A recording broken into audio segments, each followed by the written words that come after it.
So ఒకప్పుడు Swathi book కేవలం ఆయన కోసమే కొనేవాళ్ళం అందరం కూడా. ఇంత స్టామినా, ఇంత శక్తి అసలు ఎక్కడి నుంచి వస్తుంది మీకు 84 సంవత్సరాలలో? అందరికి న్యాయం చేశారు, సమన్యాయం. ఇప్పుడులోనే ఇలా ఉన్నారు అంటే అప్పుడు ఎలా ఉండేవాళ్ళు ఒకసారి ఆలోచించుకోవచ్చు. మిమ్మల్ని బాగా ఫాలో అయిన అమ్మాయిలు కానీ, ప్రపోజల్ చేసిన అమ్మాయిలు కానీ, ఎంజాయ్ చేద్దాం డేట్కి వస్తారా అని అడిగిన వాళ్ళు ఉన్నారా? వెళ్ళారా ఎప్పుడన్నా అట్లా? అవన్నీ పర్సనల్, కొన్ని ట్రూ పర్సనల్ ఉంటాయి, అవి అడగకూడదు. మీరు ఇప్పుడే కదా ఇంతకు ముందు అన్నారు, ఇవాళ చాలా ఓపెన్ గా మాట్లాడుతున్నారు, అందుకే నేను ఓపెన్ గా అడిగా. ట్రూ పర్సనల్ అంతే. సమరం గారు కూడా ఒకనొక టైంలో ప్రజారాజ్యం పార్టీలో చేరారు. బయటకు వచ్చి ఎందుకు బయటకు వచ్చేసారు ఇమీడియట్ గా? దాంట్లో కులతో కనబడింది. ప్రజారాజ్యం పార్టీలో వాళ్ళని నుంచేశారు. అనుకుంటున్నారా చిరంజీవి గారి లెగసీని పవన్ కళ్యాణ్ గారు కొనసాగిస్తారు, కాబోయే ఆంధ్రప్రదేశ్ చీఫ్ మినిస్టర్ అవుతారు అనుకుంటున్నారు? అంత తేలిక కాదు. ఒక సెలబ్రిటీ గురించి, ఒక పొలిటీషియన్ గురించి ఎంత బాగా మాట్లాడుకుంటామో అంతకన్నా ఎక్కువగా మీ గురించి కూడా ఇప్పుడు కూడా మాట్లాడుకుంటారు అనమాట. మా ఫ్రెండ్స్ నువ్వు స్టూపిడ్ వెయ్యి అన్నారు. తమను ఎక్కడుంటాడో సందడి ఉంటుందని. స్వాతి బుక్ కొంటూ ఆలస్యం, ఫస్ట్ మధ్యలో పేజ్ తీయటమే, మిడిల్ పేజ్ తీసి సమరంగా అది చదివి ప్రశాంతంగా బూత్ పేపర్ ఉన్నారు. ఎర్రశేమరాన్ని అరెస్ట్ చేయాలి. భర్త దగ్గర కూడా పెట్టలేని డాక్టర్ సమరం గారి దగ్గర పెడతారు. ఆడది చెప్పినంత స్పష్టంగా మొగరు కూడా చెప్పడు. Hi hello, welcome to Suman TV. నేను మీ రోషన్. ప్రజెంట్ నాతో పాటు సమరం గారు ఉన్నారు. ఎస్, మీరు విన్నది నిజమే. సో ఒకప్పుడు స్వాతి బుక్ కేవలం ఆయన కోసమే కొనేవాళ్ళం అందరం కూడా. కొనేవాళ్ళం ఇన్ ద సెన్స్ కొన్ని కోట్లల్లో ప్రింటింగ్ జరిగేది ఆ రోజుల్లో. ఎందుకంటే ఆ రోజుల్లో ఎటువంటి అవగాహన ఉండేది కాదు. కేవలం ఏదైనా తెలుసుకోవాలి అంటే స్వాతి బుక్లో సమరం గారి క్వశ్చన్స్ తప్పకుండా చూడాలి, ఆన్సర్స్ తప్పకుండా చదవాలి అని కొనేవాళ్ళు ఎక్కువ మంది ఉంటారు. అసలు ప్రజెంట్ ఎలా ఉంది అండ్ అప్పుల్లో ఎలా ఉండేది ఆయన మాటలను తెలుసుకుందాం. సమరం గారు నమస్తే. నమస్కారం రోషన్ గారు, ఎలా ఉన్నారు?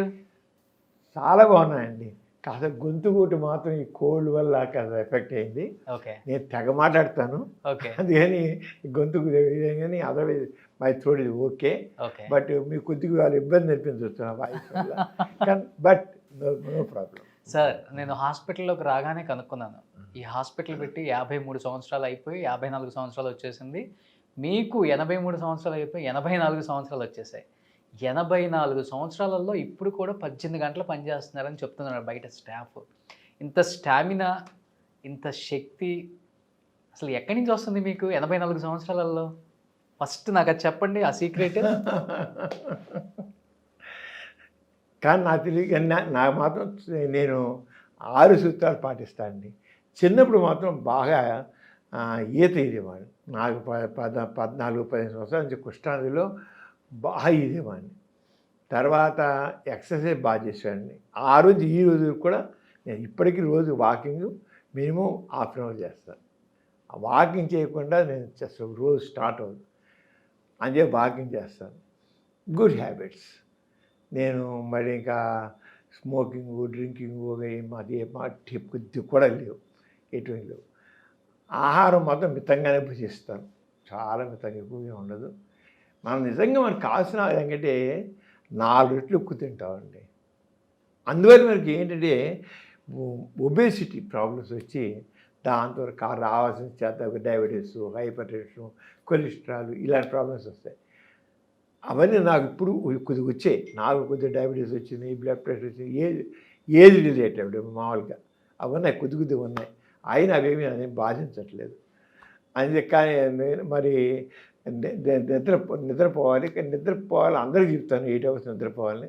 నాకు మాత్రం నిద్రపోవడానికి టైం ఉండదు. నేను 4 అవర్స్ ఆర్ 5 అవర్సే నిద్రపోతాను. అంతకంటే నిద్రపోవడానికి I can't effort to sleep because my day start morning 5 o'clock start అయిపోతుంది. 5కి లేచిపోతా, వాకింగ్ చేస్తాను. వెంటనే surgeries, I do surgeries also. హాస్పిటల్లో సర్జరీస్ రెగ్యులర్ చేస్తాను. 9 to 10 సర్జరీ చేస్తాను. తర్వాత ఓపీ ఏమో 4 గంటల దాకా, మా ఈవినింగ్ 4 అవుతుంది. రాత్రి మళ్ళీ రాత్రి 10 అవుతుంది. రాత్రి 10:00 తర్వాత ఇంకా నేను రాయడం అవన్నీ చేస్తుంటాను. వీటి మధ్య తక్కిన పనులు చేస్తుంటాను. ఒకేసారి రకరకాల పనులు చేస్తాను. ఒక్కటి ఏంటి మీ సీక్రెట్ అని అంటే మాత్రం I derive pressure in each and every work. ఎక్కడ కూడా నేను కష్టపడిపోతున్నాను, నేను అలసిపోతున్నాను, నాకు చాలా చిరాగ్గా ఉంది అనుకోను. నేను చేసే పనిలో ప్రతి పనిలోనూ సంతోషం పొందుతా. అదే నాకు ఆనందిస్తుంది. ఎవ్వరు ఏది అడిగినా సరే, ఏమంటే మీటింగ్ ఉందని మీరు రావాలని మాట్లాడంటే ఓకే అంట, వెంటనే ఓకే అంట, మేక్ ఇట్ కన్వీనియంట్, గో అని వెళ్తాను, మాట్లాడతాను.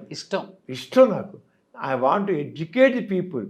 నా ఎంతవరకు ఈ సమాజాన్ని మనం చేతులతో చేస్తాము అనేది నాకు కావాలి. నాకు అది ఎక్కడ ఎవ్వరి వీళ్ళు వాళ్ళని లేదు. ఎలాంటి వాళ్ళని ఏ చిన్న ఆర్గనైజేషన్ పెద్ద ఆర్గనైజేషన్ అసలు ఎలాంటిది అసలు ఆలోచిస్తాం. రండి మాట్లాడినంటే వెళ్తాను. చివరి ఎవరో పిలుస్తారు, వెళ్తే మీరు మా దగ్గర మాట్లాడాలంటే అంటే వెళితే టైలర్ అవుతాడు.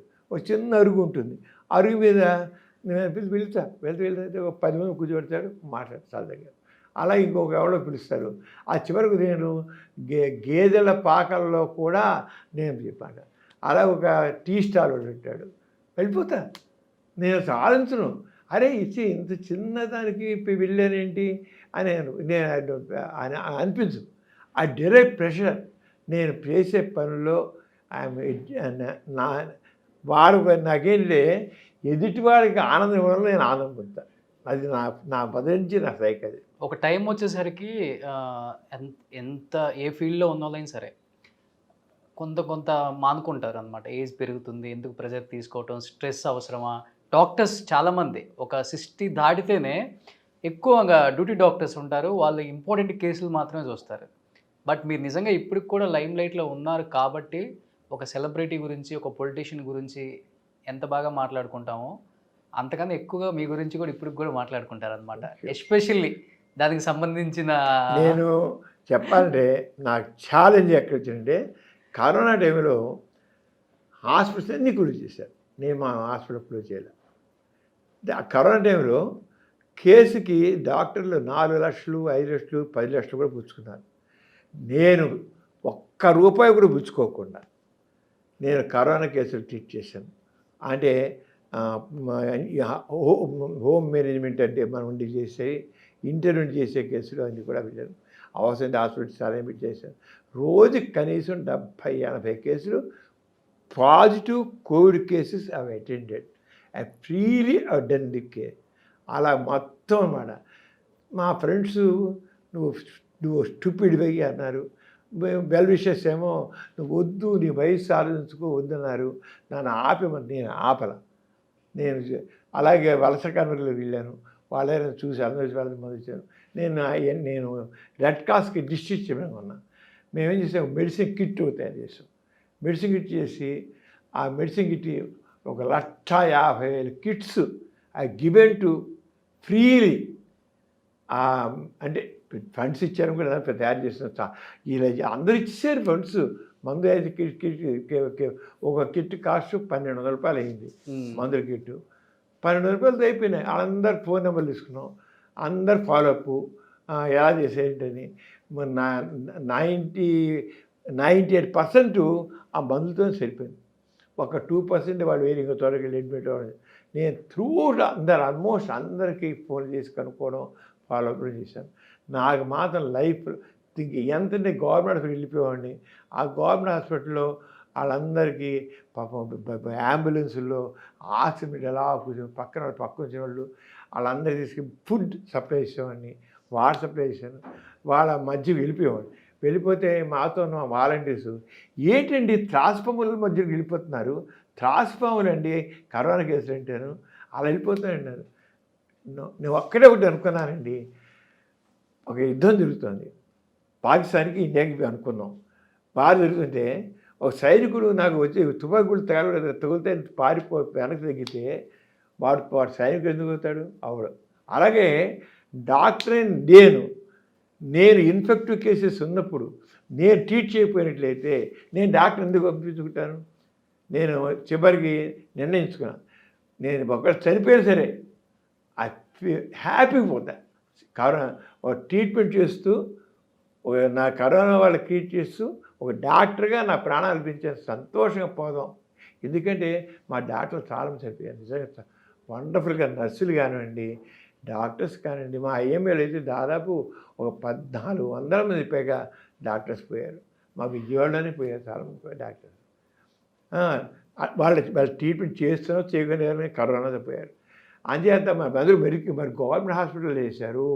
అలాగే మా మా ఆంధ్రప్రదేశ్లో సచివాలయంలో నర్సింగ్ స్టాఫ్ ఎంత చేశారండి బాబు, నిజంగా వండర్ఫుల్. గ్రేట్.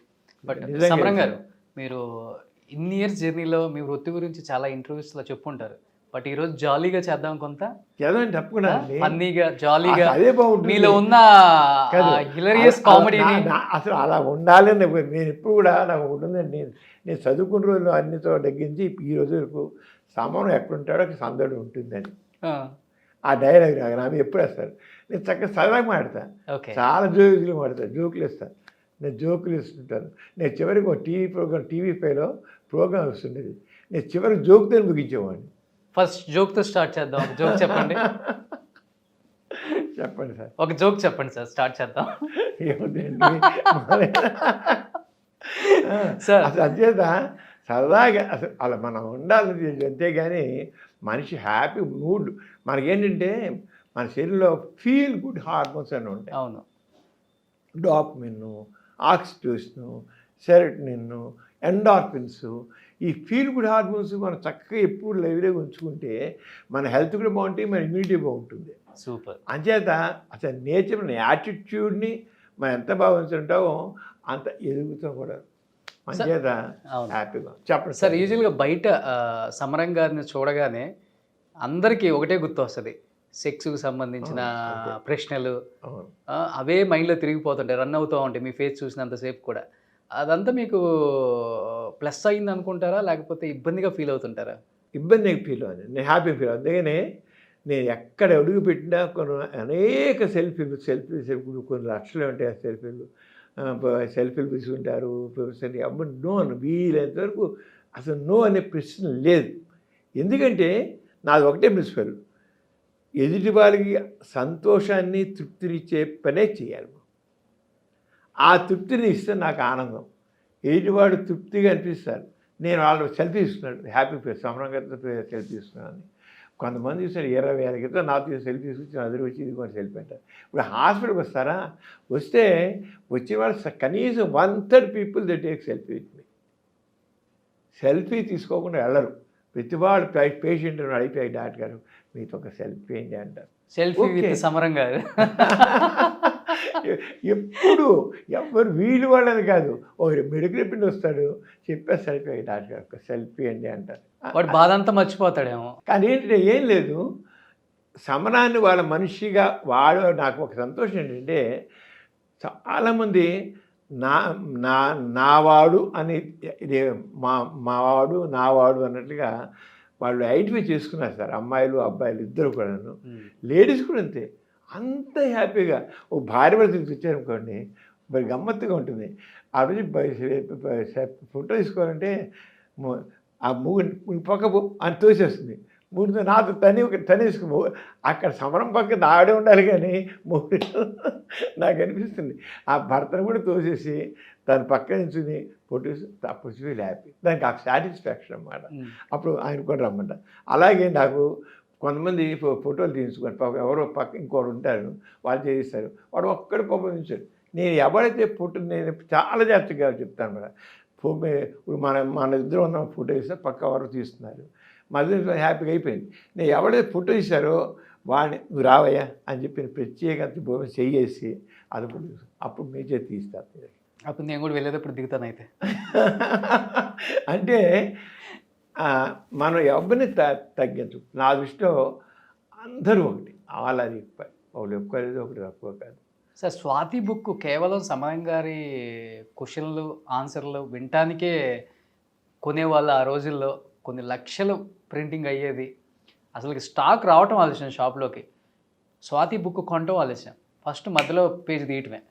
మిడిల్ పేజ్ తీసి సమరంగా అది చదివి ప్రశాంతంగా ఉండే మనుషులు చాలామంది ఉన్నారు అప్పుడు. అవునండి. ఎలా అనిపించేది మీకు అప్పుడు అసలుకి? అసలు మొట్టమొదటి స్వాతి కంటే ముందు ఈనాడు ఉండేదండి. 1974లో ఈనాడులో మొదలెట్టారు. ఈనాడు పేపర్ మొదలెట్టారు 3వ రోజు నుంచి మొదలైంది అది. అప్పుడు రోజుల్లో దీని గురించి మాట్లాడేవాళ్ళు లేరు. అప్పుడు చాలా మాట్లాడడం కూడా మరి ఎందుకు జంకో ఏమో నాకు తెలీదు. అలాంటి రోజుల్లో ఈనాడులో వారం వరకు రామోజీరావు అప్పుడు వేస్తుంటే చాలా రామోజీరావుకి ఇది బూత్ పేపర్ అన్నారు. బూత్ అనుకో ఏమో అనుకో నేను బాగా వేసేది రామోజీరావు అండి నిలబడింది నిజంగాను. ఆయన వారం పట్టణంలో first year 1 year every Sunday వచ్చేది. తర్వాత వీక్లీ ట్వైస్ వచ్చేది. అంటే ప్రతి ఆదివారం బుధవారం వచ్చేది అన్నమాట. అప్పుడు నాకు ప్రతి వారం వైజాగ్ నుంచి ఆ ఏనాడుకు వచ్చిన క్వశ్చన్స్ అన్ని పంపించేవాడు.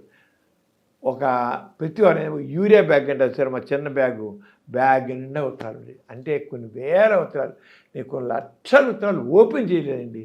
ఓపెన్ చేయలేకపోయానంతే. అప్పటికి నాకు మనసులో గిల్టీగా ఉండేది. ఏంటి ఇంతగా రాశాను, ఏం చేయను, 100 ఉత్తరాలు చేసి దాంట్లో 2 ఉత్తరాలు జాబ్ ఇచ్చేవాడిని. అంటే 6కి ఆ రోజుల్లోనే అంత ఇబ్బంది ఉండేది? చెప్పలేంత. అప్పుడు నా మీద మరి హస్తప్రయోగం తప్పు కాదు, వీరు ఏమీ విలువైంది కాదు, మెన్సెస్ టైంలో సెక్స్ల పర్వం ఏమవ్వదు, వీరు మింగేసినా ఏమవ్వదు, ఇలాంటి రాసి సైన్స్ సైన్స్ రాస్తే హస్తప్రయోగం తప్పు రాదంటే నా మీద పుస్తకాలు రాశారు కొంతమంది. సమరాన్ని మర్చిపోయిందా, సమరాన్ని పిచ్చెక్కిందా అని పుస్తకాలు రాశారు. ఇవన్నీ తీసి వాళ్ళ పూర్వకాలం అంతగా రాసిన రాతలకి ఇవన్నీ విన్నాం అని చెప్పేసి నా పుస్తకాలు. అంతేకాకుండా కొంతమంది నా మీద కేసులు అరెస్ట్ చేయాలి, యూత్ని చెడగొట్టేస్తున్నాడని చెప్పి నా మీద కేసులు కూడా పోలీస్ స్టేషన్లో నా మీద కేసులు ఫైల్ చేశారు. యూత్ని చెడగొట్టేస్తున్నాడు, సమాజం చెడగొట్టేస్తున్నాడు, అసలు నైతిక విలువలు పతనం అయిపోతాయి, ఫ్యామిలీ ప్లానింగ్ గురించి చెబుతుంటే ఇలా ఏం పర్వాలేదు, గర్భం నీకు ఇంటికి పిలిచేసుకుంటే ఎందుకు నువ్వు కడుపు ఉంచుకుని నువ్వు బాధపడ్డాం కంటే ఈ పిలిచేసుకో, నువ్వు ప్రాబ్లం అవ్వకూడదు, ఇప్పుడు ఫ్యామిలీ ప్రాబ్లం కావాలి, నువ్వు నైతిక విలువలని నాశనం చేస్తున్నావు అని నా మీద. ఈరోజు మా పక్క రొటీన్ అయిపోయింది.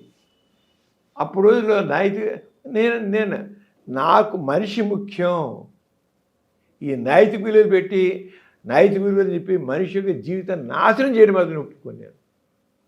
మనిషి యొక్క జీవితం ముఖ్యం, మనిషి యొక్క ఆనందం ముఖ్యం. ఎవరు చేశాడు ఎమోషనల్గా, ఇంకోసారి చేయకు అంతే. నేను ఒకసారి నాకు మొట్టమొదటి ప్రాక్టీస్ నాకు ఒక మంచి లెసన్ నేర్చుకున్నాను అనమాట. ప్రాక్టీస్ మొట్టమొదటి రోజుల్లోనే ఒక బ్యూటిఫుల్ కప్పులు ఎదురుకు వచ్చారు. అతనికి సిఫిలిస్ ఉంది, అంటే కొరుకుడు వ్యాధి అన్నమాట, సుఖవ్యాధి. నేనేం చేశానంటే, బాబు అంత అందమైన భార్యని పెట్టుకుని నువ్వు ఏంటి పని చేసావు, నువ్వు ఇప్పుడు చూడు నీ వల్ల ఆవిడకు వచ్చింది, జబ్బు వచ్చింది, ఎందుకు ఇలా చేసావు, అసలు నీకేముందని చిన్న క్లాస్ తీసుకుంటే అతను విన్నాడు, చక్కగా విన్నాడు. విని చివరికి అన్నాడు, డాక్టర్ గారు ఇవన్నీ నాకేం తెలియక కాదు, మీ దగ్గర వచ్చింది నీతి సూత్రాలు చెప్పించుకొని రాలా, మీ దగ్గరికి వచ్చింది వైద్యానికి వచ్చాను, నాకు మందు ఇవ్వండి, నా రోగం తగ్గించండి, మా రోగం తగ్గించండి, నీతి సూత్రాలు చెప్పించుకొని నేను రాలేదు, నాకు తెలుసు మీరు చెప్పి రాదు. నాకు నిజంగానండి అతను చంప కొట్టలేదు, కానీ లాగి లెంపకాయ కొట్టేట్టు అనిపించింది నాకు. ఎందుకు అనిపించింది చెప్పంటారా, డాక్టర్గా నా పాత్ర ఏంటంటే ఓ పేషెంట్కి వైద్యం చేయడం. నీతి సూత్రాలు చెప్పాల్సిన ఎవరు, సామాజిక కార్యకర్తలు, ఇంకా వేరు మతవేత్తలు ఎవరు ఉంటారు, మత వాళ్ళు చెప్పుకోవాలి. కావాలంటే నా యొక్క నేను ఒక డాక్టర్గా నేను ముందు చేయాల్సినంటే వైద్యం, తర్వాత ఒక స్నేహితుడిగా బాబు ఇలా ఉండాలి, అలా ఉండాలి, లేకపోతే రోగాలు బాధపడతావు అని తర్వాత చెప్పాలి. కానీ ముందు నేను వైద్యం చేయకుండా నేను నీ సూత్రాలు చెప్పడం తప్పు. నేను ఫస్ట్ థింగ్ ఎవడేం చేశారు తప్పు, ఫస్ట్ థింగ్ అరే మనిషికి బలహీనత సహజం అండి, ప్రతివాడికి ఉంటాయి, నాకుంటాయి, మీకుంటే అనకూడదు నేను, మీకుంటాయి, ఎవరికైనా బలహీనతలు ఉంటాయి.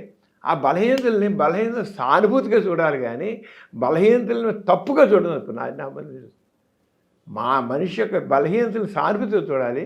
మనం ఒక స్నేహితుడిగా, ఒక ఫిలాసఫర్గా, ఒక గైడ్గా, ఒక డాక్టర్గా. డాక్టర్ అంటే ఫ్రెండ్, ఫిలాసఫర్, గైడ్. అంటే ఫస్ట్ థింగ్ డాక్టర్. ఆ డాక్టర్ రోల్ మర్చిపోయి తక్కినంత చేస్తే మాత్రం వేస్ట్. నేను డాక్టర్కి మాత్రం ఫస్ట్ టైం అంటే ప్రేమ రోజు. నేను మాత్రం డాక్టర్గా ఒక అమ్మాయి కడుపు రానివ్వండి, ఒక అబ్బాయికి రోగం రానివ్వండి, ఇంకోటి రానివ్వండి, ఫస్ట్ ట్రీట్ దెమ్. లేటర్ అంత అయిపోయాక నేను ఎలా ఉంటే బాగుంటుంది చెప్తాను. అంటే సమరం నైతిక విలువలు పత్రం చేసేస్తున్నాడు. ఇప్పుడు అనేవాళ్ళు ఉండొచ్చు. ఇప్పుడు మీ ఇంటర్వ్యూ అయిపోయాక సమరం మాట్లాడే చాలా అవేర్నెస్ వచ్చింది. ఇప్పుడు సమరం చెప్పేది రాంగ్, మీరు అనవసరంగా ఇలా మీ ఛానల్ ఏం చేశారు అని అంటారు. నో, డాక్టర్ వాడు first treat the disease and at same time doctor కావాల్సింది హ్యూమానిటీ. ఆ మానవత్వం లేకపోతే మాత్రం నేను తప్పకుండా మానవత్వం కావాలి. మానవత్వం లేనిదే ఈరోజు వైద్యం వ్యాపారం అయిపోయింది, అవడానికి వీలు లేదు. వ్యాపారం చేయాలంటే అనేక వ్యాపారాలు ఉన్నాయి, దానికి వెళ్ళచ్చు. దీనికి రావద్దు. డబ్బులు సంపాదించాలనుకుంటే మాత్రం దీనికి రావద్దు. మంచిగా సంపాదించండి, మోసంగా సంపాదించండి. డబ్బులు సంపాదించాలి, ఎన్నో వ్యాపారాలు ఉన్నాయి, లాభాలు వచ్చే వ్యాపారాలు ఎన్నో ఉన్నాయి. వైద్యం మాత్రం సేవ కోసం, సర్వీస్ కోసం, మానవత్వం మానవ సేవ చేయడం కోసం ఉంది, కానీ ఇంకొకటి కాదు. ఇంకొకటి సార్, ఇప్పుడు సెక్స్కి సంబంధించి ఓపెన్ డిబేట్లు పెడుతున్నారు, అవగాహన ఎక్కువ తీసుకొస్తున్నారు చాలా చోట్ల. బట్ ఇంకా మన దగ్గర మటుకు సెక్స్ అనేది ఇంకా బూతుగానే చూస్తున్నారు. అవును, అదే పెద్ద సమస్య. దానికి కానండి మన కల్చర్ నిమిషాల్లో మారదు కదండి. కానీ ఒకటి మా చూస్తున్నానండి, పూర్వకాలం నేను సాతిలో మ్యాటర్ రాస్తుంటే రాష్ట్రంలో రోజుకి 600 నుంచి 1000 ఉత్తరాలు వచ్చేది మీకు. రోజుకి 600 నుంచి 1000 ఉత్తరాలు, ఇంత కట్టొచ్చే రోజు కార్డులు. ఇప్పుడు అసలు ఉత్తరాలు రావట్లేదు. తర్వాత మెయిల్స్ వచ్చిన తర్వాత మెయిల్స్ అనేవి రోజుకి 150, 200, 300 మెయిల్స్ వచ్చాయి. ఇవి అవి ఇప్పుడు మెయిల్ అనేది ఎప్పుడైనా వారానికి 2-3 మెయిల్స్ వస్తున్నాయి. ఇప్పుడు వాట్సాప్ వస్తుంది కదా సార్, వాట్సాప్ కొంచెం వస్తున్నాయి. వాట్సాప్లో బొమ్మలిసి పెట్టేస్తున్నారు. మీరు ఇచ్చిన మందు వర్కౌట్ అయింది. అంతకని గౌరవం అదంటే ఎంత అడ్వాన్స్ అయిపోయారంటే లేడీస్, మగవాళ్ళేమో వాడు పిరీసు తీసి ఇదిగో అలసరు, ఇదో పుండు, ఇది ఇంతే ఉంది, ఇది వంకరు ఉంది అని పెడతాడు. ఆడవాళ్ళు డైరెక్ట్గా వాళ్ళ విజయనాన్ని, వాళ్ళ బిల్వాన్ని వాళ్ళ తీసి పంపించేస్తున్నారు. ఎంత అంటే ఒకటి డాక్టర్ని వాళ్ళు తెలుసు, నమ్ముతారు, నమ్మాలి కూడా. ఈ హైలీ కాన్ఫిడెన్షియల్. నేను ఒక విషయం కూడా చెప్పను, నేను భార్య చెప్పిన విషయం భర్త చెప్పను, భర్త చెప్పిన భార్య చెప్పను. ఎవరైనా కదా, ఎవరైనా డాక్టర్ వాడు హైలీ కాన్ఫిడెన్షియల్గా ఉంటారు, ఉండాలి అంతే. అది మాత్రం చేయాల్సింది. అంతేగాని నేను చచ్చిన చెప్పను. నేను ఎవరి మాట వాళ్ళదే. భర్త భార్య అయినా సరే, నేను కావాలంటే ఇలా ఉండమ్మా, అలా ఉండు, ఇలా ఉండవయ్యా, అలా ఉండు అని 3 తిరిగి వచ్చినా సరే, వాడు రోగాలు దగ్గర తిరిగి వచ్చినా సరే, నేను భార్య 3 తిరుగుతున్నాడు, వాడు రోగం నీకు అందించి ఆ రోగం నీకు ఉంది అన్నం. ఆయనకు బాగుండలేదు, ఆయన ఆరోగ్యం బాగుండలేదు కనుక నీకు కాస్త ఇబ్బంది వచ్చి అని మందులు నువ్వు కూడా వాడు అని చెప్పి వాడి, ఇతను మాత్రం నువ్వు జాగ్రత్తగా ఉంటూ చూడు, మీ ఆవిడ అనవసరం బాధపెడుతున్నావు అని చెప్తా. అంతేగాని మీ ఆయన తిరుగుడు వాడు, మీ ఆయన రోగం అందించుకున్నాడు, నీకు అంటించాడు మాత్రం ఈ రోజుకి అవుతాను. అలాగే వాడు ఆవిడైనా చేస్తే నేను నేను చెప్పను, కానీ చెప్తాను, అమ్మ పెళ్ళి అంటే నమ్మకం, ఆ నమ్మకం మీదే ఉండాలి, ఆ నమ్మకాన్ని కీప్ చేయాలి. అయినా మనకి ఎక్స్ట్రా మ్యారిటల్ కాంటాక్ట్స్ అది ఎక్కువగా ఉన్నాయి ఇప్పుడు. అవి ఎందుకు చాలా కారణాలు, రకరకాల కారణాలు ఉన్నాయి, ఆర్థిక కారణాలు చాలా ఉన్నాయి. నేను ఆశ్చర్యపోతున్నాను ఈ మధ్య. కొంతమంది మా ఆయన పెద్ద సంపాదించడు, పిల్లలు పెద్దవాళ్ళు అవుతున్నారు, సరిగ్గా బట్టలు కూడా లేకుండా ఉన్నాయి. వాళ్ళ కోసం అప్పుడప్పుడు నేను వెళ్తుంటానండి, జస్ట్ వెళ్తాను. వెళ్ళి ఈ రోగం వచ్చిందండి, లేదా ఇది ఏం చెప్తాను. ఎంత ఓపిక మాడతారంటే ప్యాంపు కొంతమంది. మరి ఇంకోటి లేదా సంపాదన మార్గం లేదా అంటే వాళ్ళకి అంతే చేస్తాను, నాకు అంతే చేస్తాను. నేను ఇదే నా మార్గం, ఇంకో మార్గం లేదా, ఎక్కడ చేయొచ్చు కదంటే లైక్ ఇలా చేత కాదు. వన్స్ ఇన్ వే, నెలకోసారి 2 సార్లు చేస్తాను అంటే ఎంతమంది అంటారు, కొద్దిమంది అంటారు. కానీ ఆర్థిక పరిస్థితులు ఎంతో ఉన్నాయి. అలాగే మొగుడు ఇంపార్టెంట్. వాడు ఎప్పుడో నెలకోసారి చేశాడు. కోరిక అనేది దహించేస్తుంటుంది, చేస్తుంటారు. ఏం చేయాలి? ఏం చేయాలి? చలం గుర్తుకొస్తాడు నాకు నిజంగా. మన చలాన్ని అశ్లీలము, చలం నైతిక విలువను పతనం చేసి అంటారు, కానీ స్త్రీని చలం అర్థం చేసుకుంటే ఎవరు అర్థం చేసుకోలేరు. మనం అంటే మీ చేతి పెట్టే మన పిల్లల్ని తిరగమని, లేదా మన మొగ్గులు తిరగమని చెప్తున్నాను కాదు నేను. కానీ ఆ స్వేచ్ఛ లేదు నీకు. అంటే ఒకసారి నువ్వు లేదు వదిలేసేమే, నువ్వు పడండి, అసలు నువ్వు ఇంకోటి తీసుకో, బాగా తీసుకో. స్వేచ్ఛ మాత్రం కావాలి. అంటే మీకు చాలా బాగా చెప్తుంటే చాలా తప్పుగా కనబడతాయి. కానీ ఆ సమస్య అదే ప్లేస్లో మనం ఉంటే ఆలోచించండి. ఎంపతి అంటాం, సింపతి, ఎంపతి. ఆ ఎంపతి కానీ చాలా మీకు చాలా ఇది అనిపించవచ్చు, కానీ కట్టుబడి ఉండాలి, తప్పని కట్టుబడి ఉండాలి. ఆ వివాహ బంధం అంటేనే కలిసి ఉన్నాం. లేదు ఒరే ఒంటరి బతుకు, లేకపోతే నువ్వు ఎవరితోనా మామూలు కలిసి ఉండు, కలిసి బతుకు. నువ్వు అంత దుర్మార్గుడిని ముగ్గురితో పడాల్సి పడలా, నీ బతుకు నాశనం పడలా. ఏంటి ఇలా మాట్లాడి నేను అనుకోవచ్చు, అది అనుభవించడం తెలుస్తుంది. కొంతమంది లేడీస్ నేను చూస్తున్నాను, అసలు ఏంటి పడుంటున్నారు, ఏడుస్తారండి బాబు. వాడి బతుక్కి సుఖం లేదు, వాళ్ళకి కొడతాడు, వాడు అవమానపరుస్తాడు, హీనంగా మాట్లాడాడు. ఎందుకు హీనంగా మాట్లాడండి అసలు? చాలా మీకు నచ్చపోవచ్చు విషయాలు, కానీ మీరు వాళ్ళ యాంగిల్లోంచి ఆలోచిస్తే మీకు ఇలా ఉంటే ఎక్కువ కేసెస్ అంటే లేడీస్ దగ్గర నుంచి ఎక్కువ ప్రాబ్లమ్స్ ఎక్కువ వినపడతాయి. జెంట్స్ దగ్గర నుంచి ఎక్కువ ఉంటాయి, జెంట్స్ ఎక్కువ ఉంటాయి. కానీ లేడీస్ ప్రాబ్లమ్స్ మాత్రం చాలా బాధాకరంగా ఉంటాయి. లేడీస్ యొక్క సైకలాజికల్గా ఉండే ప్రాబ్లమ్స్ బాగా ఉంటాయి.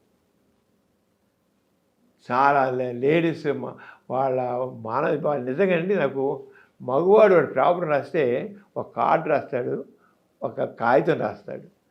ఆడది మొత్తం రాస్తే 10 పేజీలు రాస్తుంది. అంటే మనసు ఇప్పి మన ముందు పెట్టేస్తుంది. భర్త దగ్గర కూడా పెట్టలేని డాక్టర్ సమరం గారి దగ్గర పెడతారు, మాట్లాడతారు. ఒక్కసారి నా దగ్గర వచ్చిందంటే ఆవిడ చెప్పాలనుకుంటే మాత్రం ఓపెన్ చెప్పేస్తుంది. ఆడది చెప్పినంత స్పష్టంగా మగవాడు కూడా చెప్పడు. మగవాడు దొరుకుతా ఎస్కేపిస్ట్, దాచుకుంటాడు మగవాడు. మగవాడు చాలా ఇది, వాడు లోపల ఈగో, నీ మేలు ఈగో ఉంటుంది మగవాడిలో. ఇక మీతో చాలా ఓపెన్గా మాట్లాడుతున్నా, మీరు అనుకోకండి, మాట్లాడండి సార్. మీరు మీ ఛానల్ ఇన్ని జనరేషన్స్ వచ్చినా కూడా ఓపెన్గా మాట్లాడకుండా, ఓపెన్ డిబేట్స్ జరగకుండా ఎందుకు ఇంకా మీ ఛానల్లో వేయాలి కాలు తీసేది, కానీ నేను ఓపెన్గా మాట్లాడతాను. నేను ఒకటే ఆ స్వేచ్ఛగా ఆ మనిషిని తను చంపుకోకుండా ఉండాలి. మారాలండి. నేను ప్రపంచం 30 దేశాలు తినేసారు.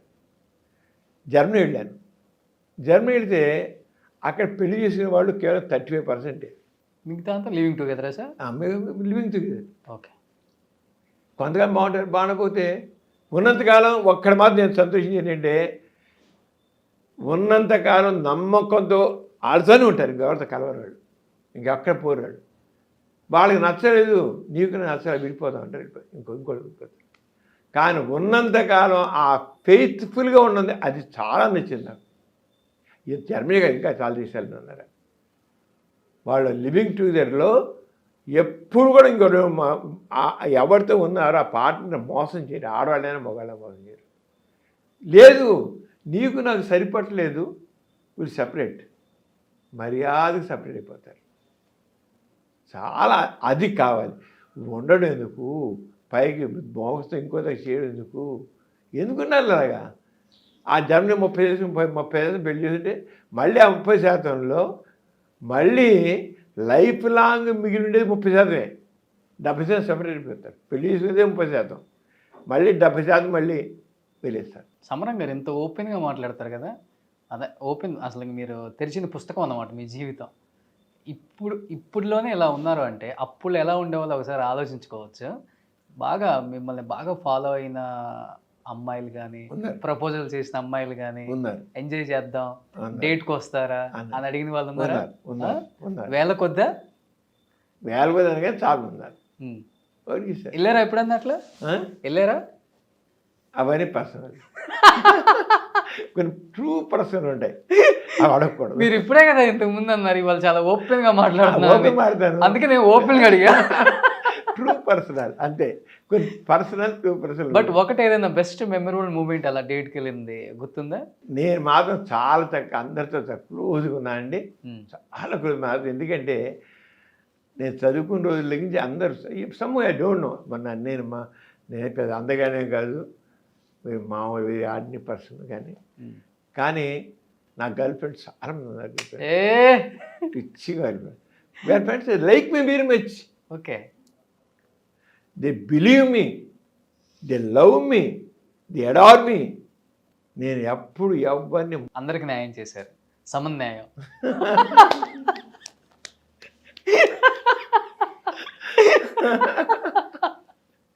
Great sir. అంటే మీరు ఎలా తీసుకోండి, కానీ యాక్చువల్లీ ఎంత అంటే అంత అభిమానించారు, నన్ను అభిమానించారు, చాలా బాగా అభిమానించారు. నన్ను అభిమానించి సినిమా తారలు ఉన్నారు, ఎంతమంది ఈవెన్ టుడే నాకు ఆశ్చర్యం. ఈ ఏజ్లో కూడా నన్ను నావే మనసు పడి ఒక్క బుద్ధి పెట్టుకుంటామండి అంటారు. మేడం చూడండి మేడం ఇంటర్వ్యూ తప్పకుండా. మా మేడం తెలుసు. ఎందుకు మా మేడం పక్కన ఆడవాళ్ళలాగా ఎక్కడ వెళితే ఇద్దరం కలిసి వెళ్తే మా మేడం ఏమో ఆ పక్కన మీరు నాకు చూసేస్తారు, పక్కన ఉండి అంటారు. పక్కన చూసి ఇంటికి వెళ్ళేటప్పుడు మీ ఆయన, ఇప్పుడు మా ఆయన. ఆయనకి అది కానీ మావిడికి అలవాడిపోయింది. ఓకే. మా పూర్తిగా అలవాడిపోయింది, ఇబ్బంది అయిపోయింది మావిడ. సో మీరు బేసికల్గా హేతువాది కదా మీ నాన్నగారు లాగా? నాస్తికుడండి నేను. నాస్తికుడు, హేతువాది అంతే. హేతువాది అన్నా నాస్తికుడు ఒకటే. నాస్తికుడు I don't believe like God, I believe in human being అంతే. I don't believe any extraordinary powers ఉన్నాయి. అది దేవుడు సృష్టించిందే ఇదంతా, ఈ ప్రపంచం ఈ దేవుడే సృష్టించలేదు. దేవుడు ఈ సృష్టి దానికి బిగ్ బాంగ్ థియరీ అంటాం. ఇంకా తెలుసుకుందాం. దేవుడు మాత్రం లేడు. దేవుడు ఎక్కడ లేడు. ఫోటో కూడా లేదనుకుంటా. ఎక్కడ ఉండదు. ఇంట్లో కూడా ఉండదా? ఎక్కడ ఉండదు. ఎలా ఉందండి అది అబద్ధం. దేవుడు ఊహ ఒక అబద్ధం. అసలు దేవుడి వల్లే ఈరోజు ఈ సమాధిని తగిలిస్తుంది. ఈ దేవుడి వల్లే ఈయన అసమానతలు ఉన్నాయి. దేవుడి వల్లే మనిషి ఇది అవుతున్నారు. ఇంత ఇదిగా మనిషి తేడా ఉంది. దేవుడి దైవభావం వల్లే అసలు మనకు పురోగతి తగ్గిపోయింది. ఎప్పుడైతే మనిషి ఆ దైవభావం వదిలి బయటపడ్డాడో, వాడు స్లేవ్ మైండ్ పోయిందో, స్లేవ్ మైండ్ ఆ స్లేవ్ మైండ్ పోగానే వాడు లిబరేట్ అయ్యాడు.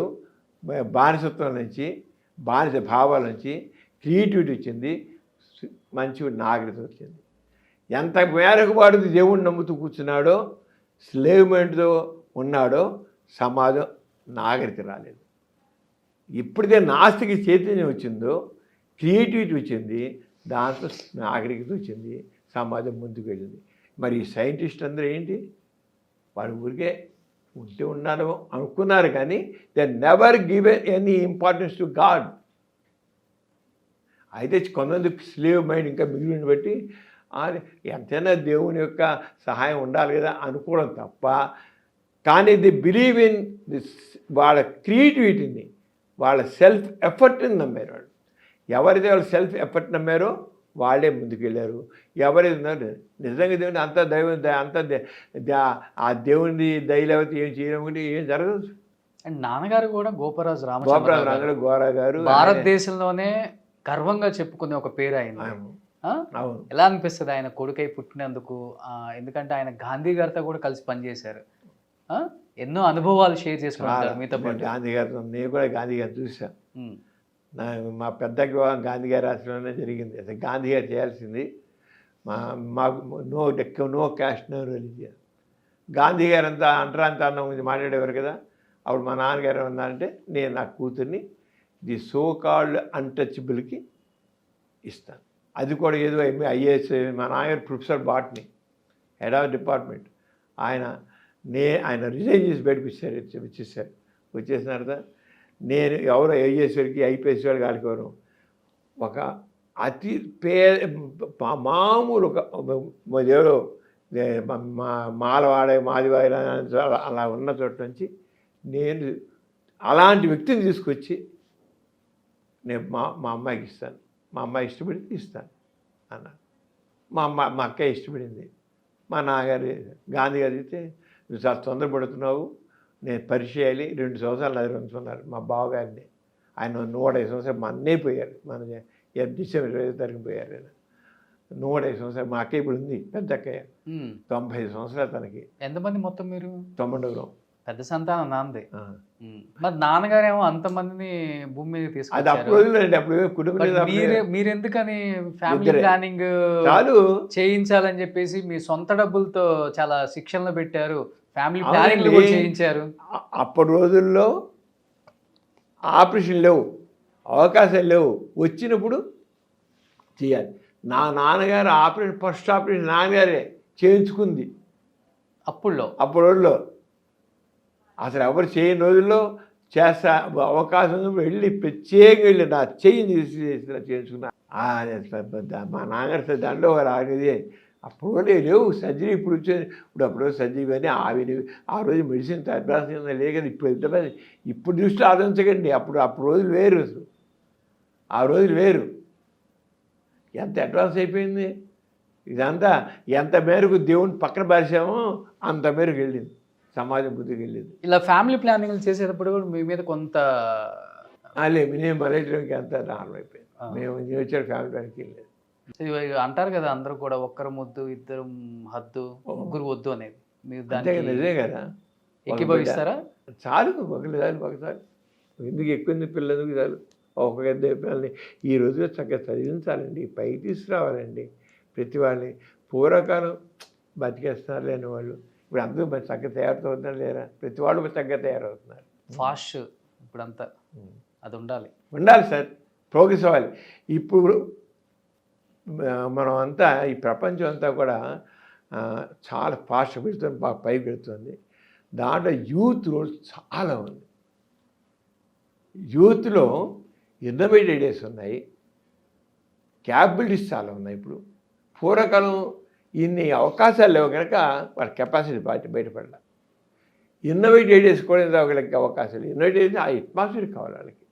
ఇన్నోవేటివ్ అంచేత డాషింగ్ నేచర్, డేరింగ్ నేచర్ వచ్చింది. ఇప్పుడు ప్రతి వాళ్ళు ఎలా చేస్తున్నారు పని. యూత్ పవర్ అనేది చాలా గొప్ప పవర్. యూత్ పవర్ మనం ఉపయోగించుకోవట్లేదు, కానీ యూత్ సరిగ్గా ఉపయోగించుకుంటున్నారు కొంతమంది, కానీ బాగా ఇంకా ఉపయోగించుకోవాలి. ఉపయోగించుకునే మాత్రం ఈ ప్రపంచం మారిపోతుంది, చక్కగా మారిపోతుంది, మంచిగా మారిపోతుంది. సరే డైరెక్ట్ ఈ పొలిటీషియన్స్ అండి చెరగొట్టేదంతాను. పొలిటీషియన్సే మొత్తం అంతా వాళ్ళ స్వార్థం కోసం కులాలను పెంచుతున్నారు, మత మౌఢ్యాన్ని పెంచుతున్నారు, మతత్వాన్ని పెంచుతున్నారు, కులతత్వాన్ని పెంచుతున్నారు. కులాల మనుషుల మధ్య లేనిపోయినని తెచ్చిపెడుతున్నారు. ఒక పక్క సెక్యులర్ స్టేట్ మంది, మత ప్రమేయం లేని రాజ్యాంగం మంది. అలాంటి చోట మత ప్రమేయం లేని పక్కన పెట్టి చివరికి సెక్యులర్ వడే తీయాలంత పరిస్థితుల్లో మన వెళ్తుంది. ఒక మతత్వాన్ని, కులతత్వాన్ని, విచ్ఛిన్న ధోరణిని, వీటన్నిటికీ ఈ పొలిటికల్ పార్టీస్ కారణం. ఇప్పుడు యూతే నా దృష్టికి వీళ్ళ ఆటలు సాగవండి. పొలిటికల్ పార్టీస్ కారణం అంటున్నారు. సమరం గారు కూడా ఒకనొక టైంలో ప్రజారాజ్యం పార్టీలో చేరారు, బయటకు వచ్చి. ఎందుకు బయటకు వచ్చేసారు? ఎందుకు బయటకు వచ్చారంటే ఆ చివరికి దాంట్లో కులతత్వం కనబడింది ప్రజారాజ్యం పార్టీలో. ఒక కుల ఆధిపత్యంలాగా ఎవరి దగ్గర కనిపించింది అంటారు? చిరంజీవి గారిలో కనబడాలి. చిరంజీవి గారు very nice person, I like him very much. దాంట్లో అందరు దూరిపోయారు, అందరు రకరకాల మనుషులు దూరిపోయి చిరంజీవి గారు ఏ మంచి ఉద్దేశంతో ప్రజారాజ్యం పార్టీ స్థాపించి ఆయన ఆ ప్రజారాజ్యం పార్టీ పెట్టమని చెప్పిన వాళ్ళు నేను ఒకటి బాగా ప్రోత్సహించాను. చిరంజీవి గారు very close to him. I know him very close. ఆయన చాలా మంచి మనిషి అండి. Even now is heart very nice. Chiranjeevi గారి మనసు మాత్రం వెన్నలాంటిది, చాలా మంచి మనిషి. ఆయన నాతో నేను ఒక్క ఇంత కూడా అనలేను నేను. చాలా మంచి మనిషి చిరంజీవి గారు. పవన్ కళ్యాణ్ గారు కూడా కొంత భావాలతో వస్తున్నారు. కొద్దిగా మెచ్యూరిటీ రావాలి పవన్ కళ్యాణ్ గారిలో. ఆయనలో కూడా కొంత ఆవేదన ఉంది, ఆవేశం ఉంది. ఆవేదనలో ఉండాలి, ఆవేదన ఉంది. ఆయన ఇంకొద్దిగా మెచ్యూరిటీ వస్తే పవన్ కళ్యాణ్లో ఇంకా బాగుంటుంది. చిరంజీవి గారిలో మొదటి నుంచి మాత్రం చక్కని ఆయన ఒక బ్యాలెన్స్డ్ మైండ్. కానీ ఏంటంటే పక్కన వాళ్ళందరూ ఆయనకి ఏంటి చాలా మెతక మనిషి. ఆ మెతక మనిషి ఈనాటి రాజకీయ నాయకులు ఉన్నారే, వీళ్ళకి పాపం ఆయన తట్టుకోలేకపోయాడు. వాళ్ళు ఆయన నుంచేశారు. నేను అందుకే చిరంజీవిని హైజాక్ చేశారని చెప్పాను. చిరంజీవి గారి మంచితనాన్ని, చిరంజీవి గారి వ్యక్తిత్వాన్ని వాళ్ళు హైజాక్ చేశారు. లేదా చిరంజీవి గారు ఏమో ఇంకొద్దిగా ఆయన మంచితనాన్ని ఇంకొద్దిగా ఎంచుకుంటే ఆయన ఉండగలిగి ఉంటే నిలబడి ఇవ్వలేదండి. నిలబడి ఉండగలిగి ఉంటే ఆంధ్ర రాజకీయాలు బాగుండే, తప్పకుండా బాగుండే, చాలా బాగుండే. చాలా మంచి మనిషి అండి చిరంజీవి గారు. ఇప్పుడు టచ్లో ఉంటారా సార్? ఈ మధ్య కలలేదు, మధ్య కొంతకాలం కింద కలిసాను. అప్పుడు ఆయనకి దానికి అవకాశం రాలేదు, అవసరం రాలేదు, అవకాశం రాలేదు. అనుకుంటున్నారా చిరంజీవి గారి లెగసీని పవన్ కళ్యాణ్ గారు కొనసాగిస్తారు, కాబోయే ఆంధ్రప్రదేశ్ చీఫ్ మినిస్టర్ అవుతారు అనుకుంటున్నారు? అదే అనుకోవట్లేదండి. అంత తేలిక కాదు. ఎందుకంటే జగన్మోహన్ రెడ్డి గారు ఈయన్ని తక్కువ అంచనా వేయకూడదు. ఆయన అంటే ఒక రకంగా చెప్పండి, జగన్మోహన్ రెడ్డి గారు సీఎం అని అన్నకంటే బెస్ట్ సీఈఓ, బెస్ట్ అడ్మినిస్ట్రేటర్. ఆయన ఏం చేశారంటే ఆయన అనుకుని జరగాలంటే ఈ మంత్రులు ఇప్పుడున్న ఎమ్మెల్యేలు కానీ మినిస్టర్స్ కానీ వీళ్ళందరూ ఈ పూర్వకాలం పొలిటికల్ యాటిట్యూడ్ ఉంటే, వీళ్ళ అధికారాలు చెలాయిస్తూ ఉంటే ఇది అనుకుని జరగదు. పూర్వకాలం ఎమ్మెల్యే వెళ్ళిపోయి కలెక్టర్ మీద ఇచ్చేయి అని ఆర్డర్ వేసేవాడు. ఆయన ప్రకారంగా వీళ్ళకే చేయి, ఆడకొద్దు వీళ్ళకొద్దు అని చెప్పేవాడు. ఒక ఎమ్మెల్యేయో ఎంపీయో మినిస్టరో చేస్తే కలెక్టర్ వేసేవాడు, ఊరుకునేవాడు. ఇప్పుడు అలా కాదు. ఇప్పుడు ఈ ఎమ్మెల్యేలు ఎంపీలు మినిస్టర్ల ఆటలు కలెక్టర్లు సాగం. డైరెక్ట్గా సీఎం ఏం చెప్తాడో, సీఎం వాళ్ళ వీడియో కాన్ఫరెన్స్ ఏం చెప్తాడో అది కలెక్టర్ చేయాలి. ఒక ఆయన పెద్ద ఆఫీస్ మేనేజ్మెంట్ లాగా చేస్తున్నాడు. ఇది ఎంతవరకు కరెక్టు అనేదంటే మన భవిష్యత్తు చెప్పాలి. కానీ ఒకటి ప్రజాస్వామికంలో మాత్రం తప్పకుండా ప్రజావాక్యానికి ఉండాలి, విలువ ఉండాలి. మినిస్టర్స్ కానీ ఎమ్మెల్యేలు కానీ ఎంపీలు కానీ మినిస్టర్స్ కానీ ఉండి తీరాలి. ఎందుకంటే by the people, of the people, for the people కదా. అంచేత తప్పకుండా ఉండాలి. ఉండాలి. కానీ ఇప్పుడు జగన్మోహన్ రెడ్డి గారు అనుకుని సాధించడం కోసం అని ఆయన ఒక సీఈఓ లాగా చేసే పని అనుకుని సాధించలేనుకొని చేస్తున్నాడు. ఆయన ఎన్నో ఆరోపణలు ఉన్నాయి, మనకు తెలియదు. ఎన్నో ఆరోపణలు ఉంటాయి, అవి ఎంతలో నాకు తెలియదు, నేను చెప్పలేము కూడా.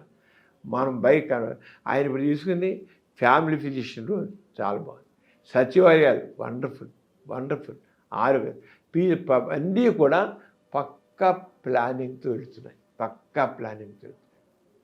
అది మాత్రం అయితే డెమోక్రటిక్గా వెళ్తున్నాయా?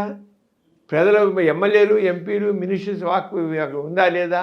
వాళ్ళ రోల్ ఏది అంటే వాళ్ళ రోల్ లేదు, చాలా మినిమం. కానీ ప్రజాస్వామ్యంలో వాళ్ళ రోల్ ఉండాలి, వాళ్ళ మాట విలువ ఉండాలి. ఈ మాట బహుశా మరి ఏమైనా మార్చుకుంటారో అది వాళ్ళ రోల్. అంటే ముందు వీళ్ళు సరిగా ఉండాలి కదండి. నేను చెప్పేదంటే ఎమ్మెల్యేలు వాళ్ళు పొలిటికల్గా ప్లే చేయకూడదు. ప్రజలతో ప్లే చేయండి, సరిగ్గా చేయమనండి ఎమ్మెల్యేలని, ఎంపీలని, మినిస్టర్స్ని. పొలిటికల్ ప్లే చేస్తారు చేయబట్టే జగన్మోహన్ రెడ్డి గారు ఏం చేశారు, నా ఉద్దేశం ఎందుకు సీఈఓగా మారారంటే ఈ ఎమ్మెల్యేలు ఎంపీలు మినిస్టర్లు పొలిటికల్గా ఉండి వాళ్ళ స్వార్థంతో ఉంటే ఆయన అనుకుంది అవదు కనుక వీళ్ళని కొద్దిగా అలా తక్కువగా ఉంచారు. ఇన్ని పేరు ప్రఖ్యాతులు వచ్చినా కానీ మీరు ఎందుకని సార్ ప్రజా ప్రతినిధిగా నిలబడకుండా ఉన్నారు అంటే ఏదైనా బలమైన కారణం ఉందా? నాకు ఇప్పుడు ఎందుకంటే మీరు నిలబడితే చాలు ఓట్లు వేసే వాళ్ళు ఉంటారు కానీ కోకొల్లలుగా ఉంటారు అన్ని నియోజకవర్గాలు. నేను ఎమ్మెల్సీగా కంటెస్ట్ చేశాను సార్. కంటెస్ట్ చేసి 40 మంది నిల్చున్నారు. గ్రాడ్యుయేట్ కాన్స్టిట్యూన్సీలో నిల్చున్నాను నేను. నిల్చుంటే 40 మంది ఉన్నారు. దాంట్లో ఒక పెద్ద అయినా చాలా డబ్బునైనా ఎడ్యుకేషన్ ఇన్స్టిట్యూషన్స్ బాగా ఉన్నాయి ఆయనకి. ఆయన బాగా ఓటర్స్ బాగా చేర్చేసుకున్నాడు. ఆ పిల్లల తల్లిదండ్రులందరూ చేర్చేసుకున్నాడు. వాళ్ళందరి చేత ఓట్లు వేయించుకున్నాడు. అది దాంట్లో భారతీయ జనతా పార్టీ వాళ్ళ నేను అప్పటికీ ఎక్కేం సెకండ్ అది నేను పోయాను. నేను సెకండ్ వచ్చాను. ఆయన కాకుండా ఉన్నట్లయితే నేను నెగ్గుండేవాడు. అంటే ఇప్పుడు పొలిటికల్ పార్టీల్లో చాలా స్ట్రాటజీస్ ఉన్నాయి. డబ్బు కావాలి, నేను డబ్బులు పెట్టలేను, నేను ఇవ్వను, డబ్బుకి ఇంపార్టెన్స్, డబ్బులు కూడా నేను ఆ రకమైన పార్టీ నేను చేయను. మీకు ఇష్టమైతే ఏంటి తెలియదు ఓటు. బట్ ఒక 100 కోట్లు అయితే సంపాదించారు సమరం గారు అంటుంటారు. 100 కోట్ల సమరం గారు ఆస్తులు అంటే ఏంటి? ఈ హాస్పిటలేనా? ఇంతే. ఈ స్థలం మా మా మా బావగారు, నేను మా అక్కయ్య కూతురిని చేసుకున్నాను. మాకు ఆయన వాళ్ళందరికీ ఆస్తులు చేసి మా అమ్మాయి మా ఆడపీట రాసిన స్థలం ఇది. ఆ స్థలంలో నేను ఈ 1 by 1 బిల్డింగు 50 సంవత్సరాల పాటు నేను బ్యాంకులో ప్రతిసారి 10 లక్షలు 10 లక్షలు 10 లక్షలు 10 లక్షలు తీసుకుంటూ బిల్డింగ్ కట్టుకొచ్చి నేను ఈ అప్పు అలాగే తీర్చుకుంటూ 50 సంవత్సరాలు ఈ రూపం తెచ్చాను. 50 సంవత్సరాల పాటు నేను బ్యాంకులో తీస్తూనే ఉన్నా. 50 సంవత్సరాలు తీరిస్తే అది ఇప్పుడు ఒక 50 కోట్లు అయింది. ఇక్కడ ఎలా ఉంది 50 కోట్లు? బెన్ సర్కిల్ కదా సార్. అది ఏరియా కనుక నేను కొన్నాను. మేము ఇచ్చినప్పుడు నేను ఈ 50 సంవత్సరాల క్రితం ఇక్కడ స్థలం ఖరీదు ₹7 గజం. 7 రూపాయలు. ఇప్పుడు 2 లక్షలు 3 లక్షల గజం అయ్యొచ్చు. దానికి నేనేం చేస్తాను? మీరేం చేయదు, నాకు రాసి ఇచ్చేయండి. అంటే కోట్ల సంపాదించలేదు. ఒకటి మా చెబుతాను, కోట్ల ఆస్తికి మించిన అభిమానాన్ని మాత్రం సంపాదించాను. Definitely sir. కొన్ని కోట్ల మందికి సమరం గారు తెలుసు. ఎక్కడికి వెళ్ళినా మన జైలు కూడా, జిల్లా జైలు కూడా నేను విజిట్ అనుకుంటాను. అక్కడ కూడా ప్రాబ్లమ్స్కి వచ్చి అడుగుతారా సరే? అక్కడ వెళ్తాను, వెళ్ళి చూస్తాను, మాట్లాడతాను. మన గాంధీ వర్ధంతిప్పుడు వెళ్ళాను. వెళ్ళగానే అక్కడ ఆయన సూపరింటెండెంట్ గారు అడిగారు, నాకు సమరం గారు మీకు ఎంతమంది తెలుసు అన్నారు. అందరూ చదివి తీశారు. అందరూ మీ పేషెంట్లు అంటారు. ఒకప్పుడు పేషెంట్లు కాదు, సమరం తెలుసు అంతే. అలాగే మన ఏదో స్కూల్ వెళ్ళాట, మా కలెక్టర్ గారు ఇంకోళ్ళు వెళ్ళారు కల్లా ఎవరో పేరు అడిగారు, వాళ్ళు ఎంతమంది తెలిసి అడిగారట. అడిగితే ఎవరు చేయట్లేదు. అంటే స్వాతంత్ర సమరయోధులు పేరు ఇస్తే అడిగారట. వాళ్ళు వెళ్ళిందే స్వాతంత్ర సమరయోధులు, స్వాతంత్ర ఉద్యమం గురించి మాట్లాడడానికి వెళ్ళారు. పేర్లు అడిగితే పేర్లు ఎవరు మాకు తెలియదు అన్నమాట. సరే మా కలెక్టర్ గారు అడిగారు, సమరం గారు అందరూ తెలుసుంటే మొత్తం తెలిసారు స్టూడెంట్స్ అందరూ. మా కలెక్టర్ గారు ఇది ఎక్కడ వెళ్తే ఫలానా వ్యక్తి మీకు తెలుస్తా అని అడుగుతారు. అడిగితే మా తీది అంటారు, నోరు కూడా వేస్తారు. సమరం గారు తెలుసా? అందరు చేతులు ఎత్తారు. యాక్చువల్గా ప్రెగ్నెంట్గా ఉన్న లేడీస్ ఎవరు కూడా గ్రహణం చూడకూడదు అంటారు. బట్ మీ అమ్మగారు దానికి వ్యతిరేకంగా గ్రహణం వెళ్ళి చూసి వస్తారంట. మా అమ్మగారు 9 పిల్లలప్పుడు చూశారు, నేను పుట్టిన కూడా చూశారు. నేను బాగున్నానా? గ్రహణం ఏంటండి, ఇప్పటికీ ఇంకా గ్రహణం గురించి అప్పుడులో ఇంకా ఎక్కువ తీసుకునేవారు. మా అమ్మగారు మొట్టమొదటి ఆ రోజున మా పెద్దకే గర్భిణీగా ఉన్నప్పుడు, అంటే మా పెద్దకే మా అమ్మ కడుపులో ఉన్నప్పుడు, అంటే మొదటి సంతానం మా పెద్దకే కొలంబోలో ఉంది. కొలంబోలో ఉంటే తను చిన్నపిల్ల మా అమ్మ అప్పుడు 16 ఉంటాయి. అక్కడ బుద్ధిస్టులు, క్రిస్టియన్స్ అందరూ మార్గాన్ని పోయి తిరుగుతున్నారు. మా అమ్మ అనుకుంది, వాళ్ళ అమ్మగారు వాళ్ళు ఏమో చెప్పి గ్రహణం టైం బయటికి వెళ్ళకూడదు అమ్మ, నువ్వు ప్రెగ్నెంట్ అని చెప్పి పంపించారు. కొలంబో పంపించారు. మా నాన్న కొలంబోలో కూడా పనిచేశారు, బాటనీ ప్రొఫెసర్గా. పంపిస్తే తను చూసింది అందరూ తిరుగుతున్నారు గ్రహణంలో. ఇదేంటి? వెంటనే మా నాన్నగారితో, అంటే మా ఇంట్లో వాళ్ళు మా అమ్మ వాళ్ళు అది చెప్పారు, కానీ ఏంటి తిరుగుతున్నారు, అయితే నేను బయట వెళ్తాను అని చెప్పి బయట గ్రహణం చూసి కూరగాయలు కోసి పళ్ళు తిని అన్ని శుభ్రం ఊరంతా తిరిగి కొలంబోలో వచ్చి చక్కని పిల్ల పుట్టి ఇప్పటికీ మా అక్కయ్యకి 90 ఏళ్ళు శుభ్రంగా ఆరోగ్యంగా చక్కగా ఉంది. అయితే గ్రహణం చూడటం బెస్ట్. అలా మా ఇంట్లో అందరికి చివరికి అది ఇప్పుడు ఆల్మోస్ట్ పోయింది. అయినా ఉన్నారు ఇంకా ఆలోచించకుండా ఉండే మనుషులు. గ్రహణం అంటే కూడా చదువుతారు. విచిత్రం ఏంటంటే సైన్స్ చదువుతారు వీళ్ళు. గ్రహణం అంటే ఏంటి ఇవన్నీ తెలుసు. అయినా సరే అంటే మనలో ఆ బ్రెయిన్లో ఆ ఆలోచనలు మతపరంగా వచ్చేసాయి, కల్చర్ పరంగా వచ్చేసారా. బ్యాడ్ హ్యాబిట్ డై హార్డ్ అన్నట్లుగా కల్చర్ పరంగా వచ్చిన తేలికపోవండి. సార్ లాస్ట్ అండ్ ఫైనల్గా, సో కొన్ని లక్షల మందికి ట్రీట్ చేశారు, ఎంతోమందికి ఉపాధిని కలిగించారు, చూస్తే కొన్ని వందల అవార్డ్స్ రివార్డ్స్ ఎక్కడి నుంచో అందరి దగ్గర నుంచి తీసుకున్నారు. Presidents, chief ministers, prime ministers, room అంతా నిండిపోయింది. ఇంకేంటి sir, what you want to achieve? ఏం లేదండి, మనం బాగా ఈ సమాజం ముందుకు ఇలా పనిచేయాలి. నేను కోరేది ప్రతివాడు స్వార్థంతో మాత్రం అనుకోండి, తను ఎదుటి వాళ్ళకి తోడ్పడాలి అనేది మాత్రం కావాలి. నేను ఎప్పుడు అదే చేస్తాను. నేను అదేమన్నా ప్రాక్టీస్ పెట్టిన మొట్టమొదటి 30 సంవత్సరాలు ఫ్రీగా అనేక పోలియో ఆపరేషన్ చేశాను. నేను ముందు మొదలెట్టిందే ఎంత నేను సంపాదించి ఏం లేదు, సంపాదించలేదు. 30 సంవత్సరాల ప్రైమ్ ఏజ్ అంతా కూడా నేను ఓన్లీ సర్వీస్ చేశాను. పోలియో సర్జరీస్, క్యాటరాక్ట్ ఆపరేషన్స్, కుటుంబ ఆపరేషన్స్, ఇన్నని కాదు. మీరు ఎంతమందికి ఏం చేయాల్సి అంత చేయొచ్చు. అంచేత ఇప్పుడే తర్వాత కొద్దిగా ఇప్పుడే కాస్త నిదానం సెటిల్ అయ్యాను. అంతవరకు ఏమీ లేదు. అంటే ఒకటే సంపాదించాలనే ఆలోచన బుర్రలో ఏనాడు లేదు. నేను మొట్టమొదటి ఆయన మెడినోడు నాకు ఇంటర్వ్యూలు అడిగారు, నువ్వు ఎందుకు మెడిసిన్లో జాయిన్ అవుతున్నావు అని అడిగారు. I want to serve suffering humanity అన్నాను. నేను స్టిక్ అని ఆ రోజుకి ఈ రోజుకి నేను స్టిక్ అని అన్నాను. సూపర్. అంచేత కోరేది ఏంటంటే ప్రతి వాళ్ళు తాము చేసే పనిలో పక్కవారికి తోడ్పడండి. ఇంకోటి ఏంటి, సమాజాన్ని అభివృద్ధి చేయడం కృషి చేయండి. మూఢనమ్మకాలు వద్దు. మూఢనమ్మకాలు మనిషికి ముందుకు వెళ్ళకుండా ఆపుతాయి. సైంటిఫిక్ శాస్త్రీయ విజ్ఞానం, శాస్త్రీయ దృక్పథం కావాలి. అని తీసుకోండి. చూసుకుంటే శాస్త్రీయ విజ్ఞానం, శాస్త్రీయ దృక్పథంతో ముందుకు వెళ్ళండి. మీరు ఎవ్వరికి దాసం అవ్వద్దండి. నేను చెప్తున్నాను, అసలు ఏ కులస్తుడు కూడా ఎవరైతే దళితులు అనుకుంటారో ఆ దళితుడు కూడా నేను దళితుడిని, నేను ఫలానా కులస్తులు అనుకోవద్దు. నేను తక్కువ అంటే అనుకుంటే రెండో వాడు నేను ఎక్కువ అనుకుంటాడు. నేను ఎప్పుడైతే తక్కువ అనుకున్నాడో నేను ఎక్కువ అనుకుంటాడు. వాడికి ఎందుకు అవకాశం? అందరూ all human beings are equal, సమానం.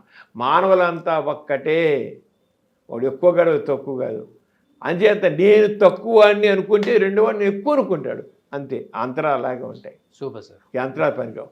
అంచేత ఎవ్వడు కూడా నేను తక్కువ అనుకోవద్దు. నేను తక్కువ అని అనుకున్నాడా వాడు రెండో వాడు నేను ఎక్కువ అనుకుంటాడు. వాడు తక్కువగానే మాట్లాడతాడు. అది గుర్తించాలి. తక్కువ పోడు ఎక్కువ అనుకొని తక్కువ హీనంగా మాట్లాడతాడు. ఎందుకు అనిపించుకోలేను హీనంగా? అసలు ఎందుకు హీనంగా అనిపించుకోవాలి? మనిషిని వాడు అందరూ ఒకటే. ఈ సమాజం, ఈ ఆస్తికి సమాజం మనుషుల్ని ఈ రంగా ఎక్కువ చేసింది. All are equal. Great sir. So thank you so much. నమస్తే. అడగగానే టైం ఇచ్చారు. So I'm very happy to see you sir first of all. And మిమ్మల్ని చూస్తే సార్ ఐఎమ్ వెరీ హ్యాపీ. మీరు చాలా చక్కగా ఇంటర్వ్యూ చేశారు, చాలా బాగుంది. ఇలాగే మాట్లాడాలి, ఇలాగే ఉండాలి, ఇలా చేయాలి. ఇలాగే మీరు అందరూ చాలా ధైర్యం మీద కనబడుతుంది. మీ కుర్రోళ్ళు మీరు ఇంకా ఇలాగే తయారు. Thank you sir. నమస్తే అండి.